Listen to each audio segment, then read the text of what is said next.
Plus de 3 ans après le dépôt des premières accusations, l'abbé Paul-André Harvey, ce prêtre du diocèse de Chicoutimi, reconnaît avoir agressé sexuellement une quarantaine de victimes. Alors, Mélissa, il a donc plaidé coupable aujourd'hui et plusieurs de ses victimes étaient présentes en cour. Oui, Roger, vous savez, les victimes se sentaient bien seules et surtout honteuses lorsqu'elles étaient agressées par Paul-André Harvey. Et cette fois-ci, en cours au palais de justice de Chicoutimi, eh bien, elles étaient unies.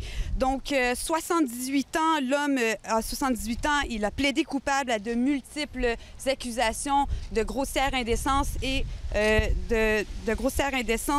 d'attentat à la pudeur. Donc, le procureur de la Couronne, lui, a raconté l'histoire de chacune des 39 victimes, des fillettes, en fait, à l'époque, qui ont été agressées entre 1963 et 1985.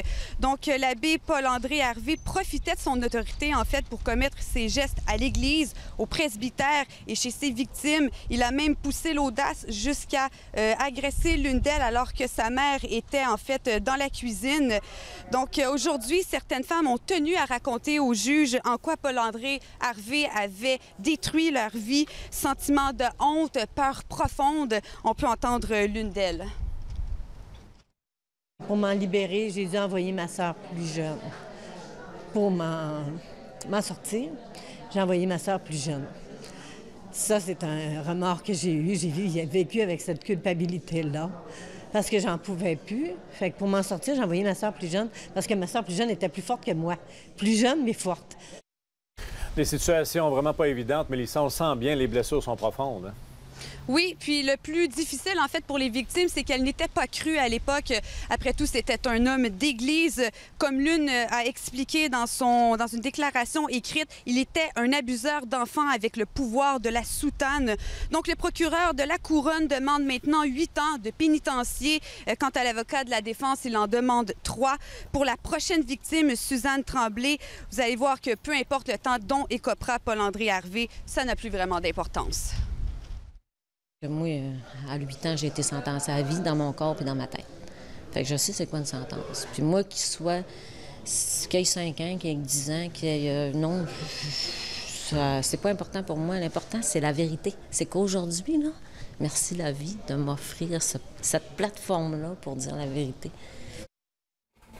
Donc, l'avocat de Paul-André Harvey a expliqué qu'il regrettait, en fait, que son client regrettait ses gestes, qu'il s'excusait aux victimes, en fait, et aussi à l'Église. Merci bien, Mélissa. Au revoir. Et pour les victimes, on l'a entendu, c'est toute une épreuve, surtout après autant d'années à s'être sentie toute seule.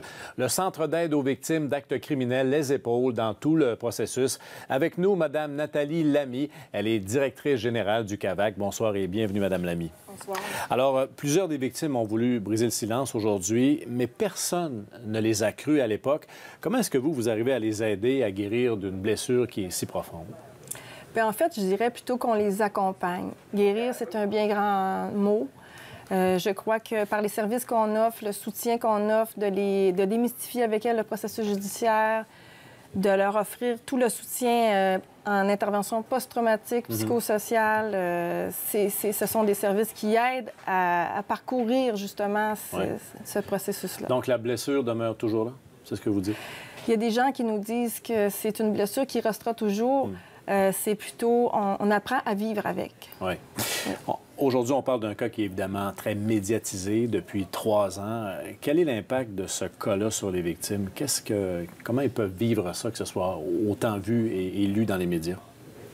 Pour les personnes elles-mêmes, c'est sûr que le fait que la situation soit médiatisée, ça ajoute un stress. C'est notre rôle de les accompagner, de les informer de leurs droits à ce niveau-là, du mieux possible. Est-ce que tout le processus judiciaire peut faire partie, dans une certaine mesure, là, du processus de guérison? Effectivement. Il y a plusieurs personnes, justement, qui ont le désir de briser le silence parce que ça devient trop lourd à porter avec le poids des années. Donc, oui, ça fait partie du processus de guérison, là, de pouvoir... Bon, j'imagine que les victimes se sont longtemps senties toutes seules. Là, elles sont à peu près au nombre de 40. Plusieurs étaient en cours aujourd'hui. Quel genre de lien peut-il se développer entre les victimes lorsqu'elles sont en cours? Est-ce qu'elles sont en quelque sorte unies dans le drame?